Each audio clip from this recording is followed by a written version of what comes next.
जय भीम नवोदय साथियों। आज हापुड़ के अंदर बाबा साहब जी के महापरिनिर्वाण दिवस के उपलक्ष्य में यहाँ पर पुष्पांजलि अर्पण करने का कार्यक्रम रखा गया है। और आज के दिन यहाँ पर ये कैंप लगाया गया है, रक्तदान का कैंप लगाया गया है।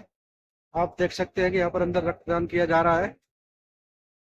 जागरूक साथी जो है वो रक्तदान देने के लिए यहाँ पर आए हुए हैं।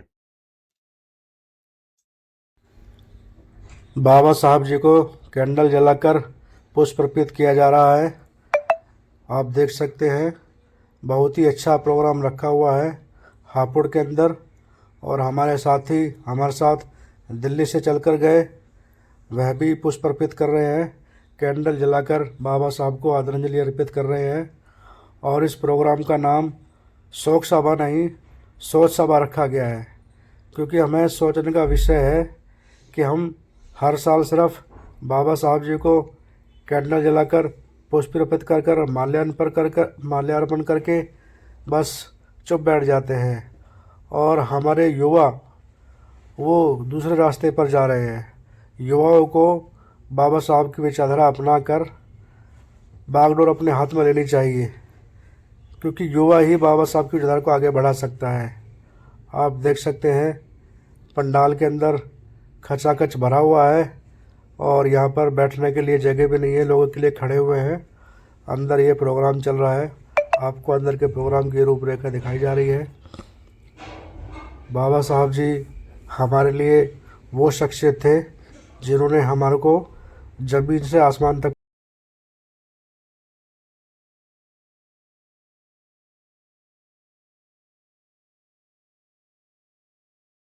तथागत बुद्ध के चरणों में नमन करते हुए, महामना ज्योतिबा राव फुले जी के चरणों में नमन करते हुए, शिक्षा की अखंड ज्योति जलाने वाली माता सावित्रीबाई फुले जी के चरणों में नमन करते हुए, त्याग और बलिदान की मूर्ति माता रमाई के चरणों में नमन करते हुए, बहुजन समाज में जन्मे सभी संतों, गुरुओं, वीर वीरांगनाओं को नमन करते हुए और इस संसार के सबसे अनमोल रत्न हिंदू कोड बिल के माध्यम से महिलाओं की मुक्तिदाता, संविधान के निर्माता, विश्व रत्न, बोधिसत्व, symbol of knowledge, the greatest Indian, परम पूज्य बोधिसत्व बाबा साहेब डॉक्टर भीमराव अम्बेडकर जी को अपने श्रद्धा सुमन अर्पित करते हुए मंच पर आसी सभी अतिथिगण, सभी विद्वानगणों को मेरा नमन। प्रोग्राम की आयोजक टीम और भाई संदीप घोष जी का बहुत बहुत आभार व्यक्त करती हूँ कि उन्होंने मुझे यहाँ पर आमंत्रित करके 2 शब्द बोलने का मौका दिया। हमारे गुरु श्रद्धेय रमेश गौतम जी को भी मैं नमन करती हूँ, क्योंकि उन्हीं की वजह से हम तमाम महापुरुषों के बारे में जान पाए। और यहाँ पर उपस्थित सभी मेरी माताएं, बहनें, प्यारे बच्चों, आप सभी को मेरा गर्व से नमो बुद्धाय। जय भीम, जय भीम, जय भीम। जैसे कि आप सभी लोग जानते हो कि आज 6 दिसंबर है और आज के ही दिन डॉक्टर बाबा साहेब अम्बेडकर हमारे बीच में से चले गए। डॉक्टर अम्बेडकर कोई साधारण शख्सियत नहीं थे, वो एक महान शख्सियत थे। क्योंकि ये जो सभा हो रही है, अभी जैसे बताया कि ये सभा सोच सभा है और सोचने के लिए हम लोग यहाँ पर इकट्ठा हुए हैं। और सोचना हमको क्या है कि एक ऐसे महापुरुष के बारे में सोचना है जिन्होंने अपना पूरा जीवन दबे कुचले शोषित पीड़ित समाज को मान, सम्मान और स्वाभिमान दिलाने में लगा दिया। जिन्होंने न केवल 1, न केवल 2 बल्कि 4 मोर्चों पर काम किया। सामाजिक, धार्मिक, आर्थिक और राजनीतिक क्षेत्रों में उन्होंने काम किया और करोड़ों लोगों के वो हृदय सम्राट बन गए। प्रकृति ने सभी को एक समान बुद्धि दी। बुद्धि सभी के पास बराबर है और समय भी सभी के पास बराबर है। सभी के पास 24 घंटे है और महापुरुषों के पास भी 24 घंटे ही थे। तो अपनी बुद्धि और समय का सही इस्तेमाल करके कैसे हम अपने आने वाली पीढ़ियों के जीवन को बेहतर बना सकते हैं, ये हमारे ऊपर डिपेंड है। कि जब हम इस दुनिया से जाएं तो हमारे जाने के बाद दुनिया हमको याद करे, ऐसा काम हमको करके जाना है। अगर महापुरुष ऐसा नहीं करते तो हमारी स्थिति बद से बदतर होगी। यूं तो डॉक्टर अम्बेडकर को जानने और मानने वाले लोगों की संख्या दिन प्रतिदिन बढ़ती जा रही है और यहाँ तक कि लोग अंतर करते हैं मिस्टर गांधी और डॉक्टर अम्बेडकर के बीच में कि अपने दौर में सबसे ज्यादा लोगों को प्रभावित किसने किया।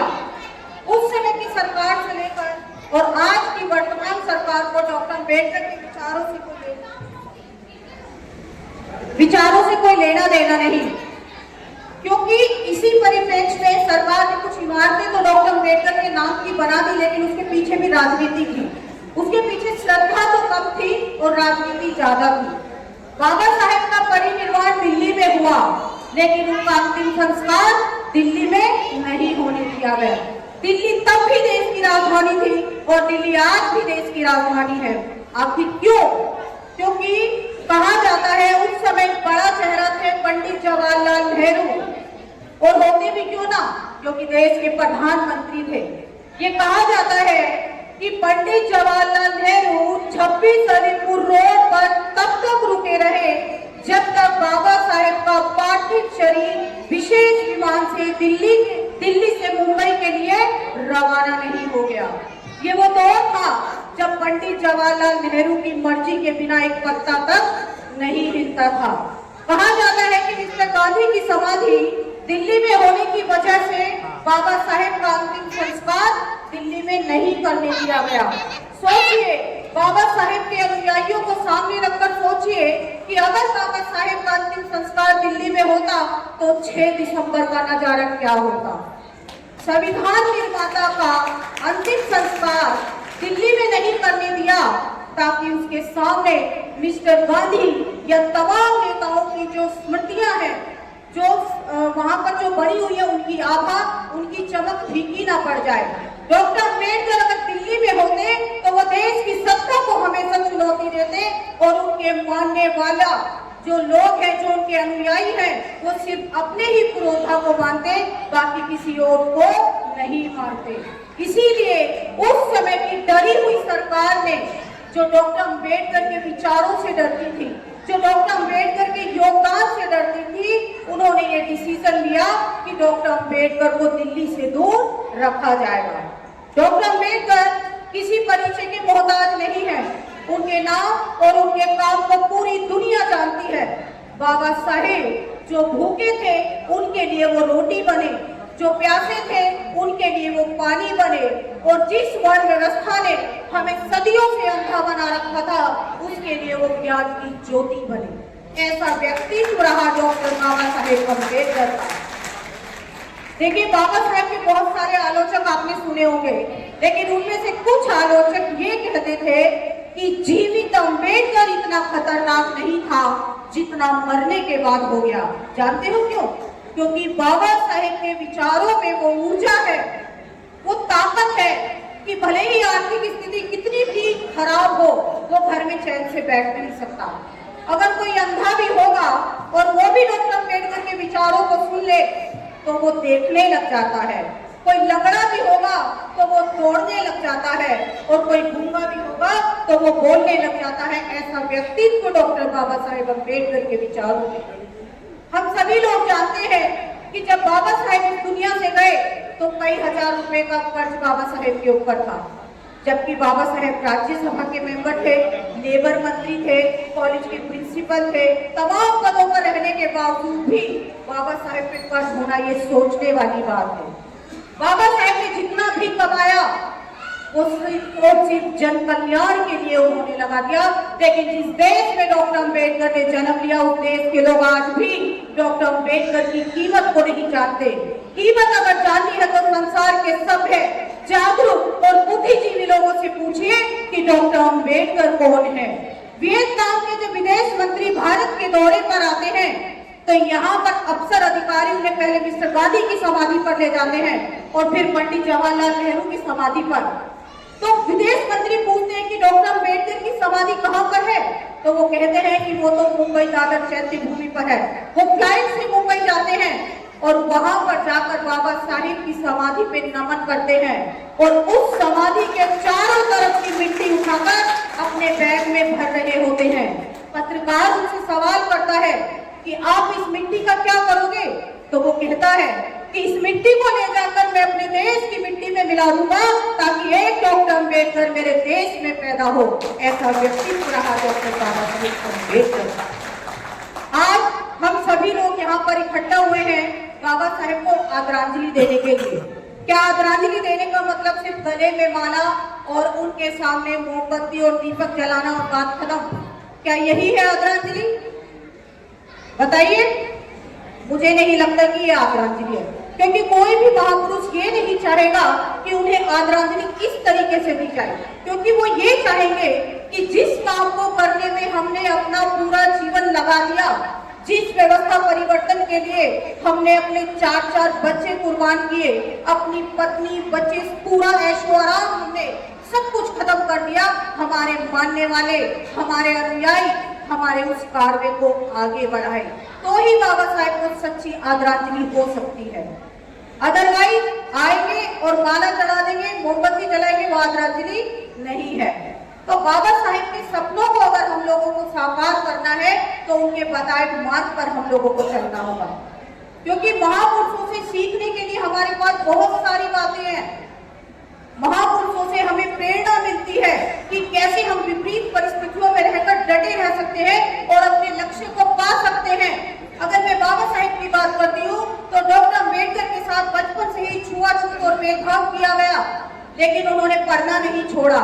विपरीत परिस्थितियों में रहने के बाद भी वो इंग्लैंड, अमेरिका और जर्मन जैसे बड़े बड़े देशों से बड़ी बड़ी डिग्रियां लेकर आ जाते हैं, क्योंकि वो शिक्षा की कीमत को जानते थे कि शिक्षा रूपी दीपक ही है जो हमारी सारी गुलामी को काट सकता है।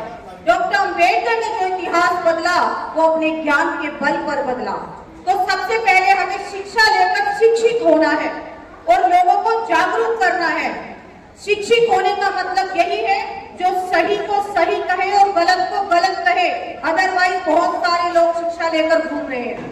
दूसरा, बाबा साहेब अंधविश्वास, पाखंडवाद के सख्त खिलाफ थे और वो अंधविश्वास, पाखंडवाद, कर्मकांड को आर्थिक और नैतिक विकास में बाधक मानते थे। बाबा साहेब ने हम बहुजनों से आह्वान किया कि मंदिरों की दहलीज पर आप मत चढ़ो। आज के दौर में कबीर को याद करने की जरूरत है, जिन्होंने ब्राह्मणी व्यवस्था की धज्जियां उड़ाकर रख दी, जिन्होंने अंधविश्वास और पाखंडवाद को अपने पैरों तले दबा दिया। हम बाबा साहेब से सीख सकते हैं कि बिना मंदिरों में जाए, बिना मठों में जाए, हम ज्ञान की बदौलत कैसे ऊंचे से ऊंचा मुकाम हासिल कर सकते हैं। अगर बाबा साहेब नहीं होते तो हमारा वजूद नहीं होता। एक बार स्टॉलिन ने बाबा साहेब से पूछा कि आप मुझे अगर अपने देश के युवाओं के होठों के गीत बताओगे तो मैं आपको आपके देश का भविष्य बता दूंगा। यानी देश का भविष्य युवाओं पर निर्भर करता है। अगर आपके देश का युवा नशा करता है, प्रेम गीत गाता है, तो समझ लीजिए वो कोई क्रांति नहीं कर सकता, वो कोई बदलाव नहीं कर सकता। और अगर वो उस ओर चल दिया तो समझ लीजिए उसका आने वाला भविष्य अंधकार में है। इसी बात को हम महापुरुषों की तरफ लेकर चलते हैं कि जितनी भी क्रांतियां हुई वो सब युवाओं ने की, और सबसे पहले नाम आता है उसमें तथागत सम्यक संबुद्ध का, जिन्होंने 29 साल में अपना घर छोड़ा। बुद्ध युवा थे और बड़ी क्रांति उन्होंने की। बाबा साहेब क्रांति और प्रतिक्रांति में लिखते हैं कि बुद्ध के विचारों को सीमित करने की कोशिश की गई, उन्हें सिर्फ और सिर्फ एक धर्म के संस्थापक के रूप में प्रेजेंट किया गया। तो बाबा साहेब कहते हैं कि बुद्ध की जो क्रांति थी वो धार्मिक नहीं थी, बुद्ध दुनिया के सबसे पहले समाज सुधारक थे। जब अंग्रेज भारत में आए तो यहाँ पर शूद्रों को पढ़ने का अधिकार मिला और शूद्र जाति से आगे निकल कर आए ज्योतिबा राव फूले। उम्र थी 17 साल जब उनका अपमान किया गया एक बारात में। ज्योतिबा राव फूले ने सोचा मेरा क्या दोष है, मेरा क्यों अपमान किया गया।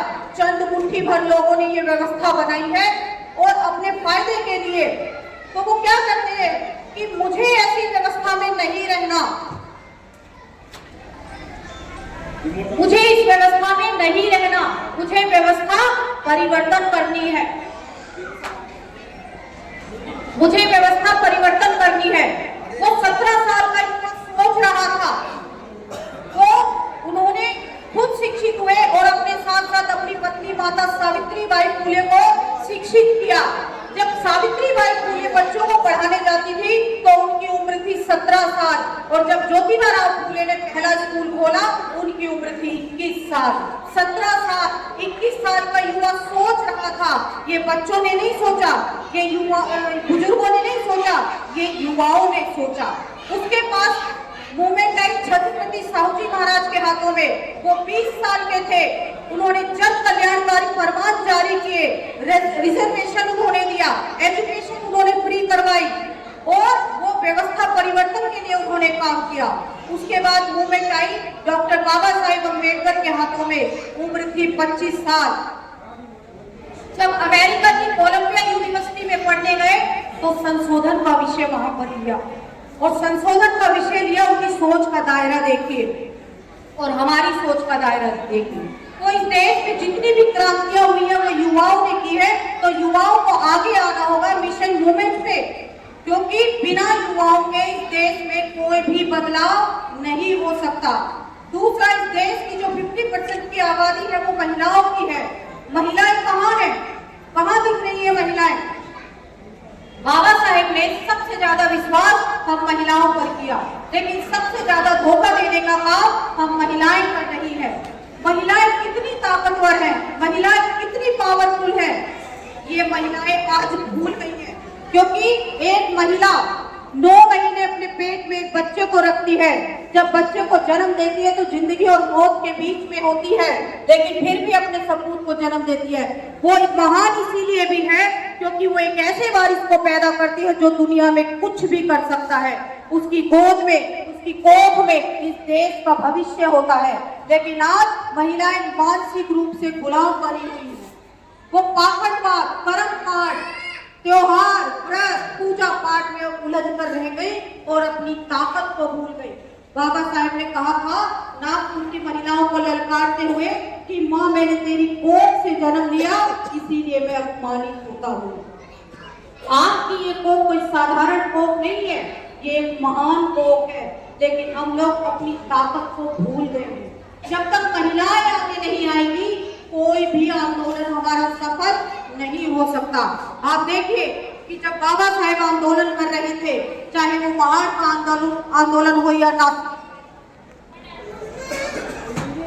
का आंदोलन हो, तमाम आंदोलनों में महिलाओं ने भागीदारी निभाई। तो पुरुषों के साथ साथ महिलाओं को भी आगे आना होगा, तो ही हमारा मिशन सफल हो सकता है। आखिर में 2 लाइनें बोलना चाहूंगी कि दुनिया अपने आप नहीं बदलती, दुनिया को बदलने वाला चाहिए। रूढ़ियों के सामने झुकने वाला नहीं, उसे तोड़ने वाला चाहिए। दुनिया बदलती है, इस बात का विश्वास बाबा साहेब डॉक्टर अम्बेडकर ने हमारे दिमाग में पैदा किया और दुनिया को बदला है वो डॉक्टर बाबा साहेब अम्बेडकर। इन्हीं शब्दों के साथ मैं अपनी वाणी को विराम देती हूँ। आप सभी को मेरा नमो बुद्धाय, जय भीम।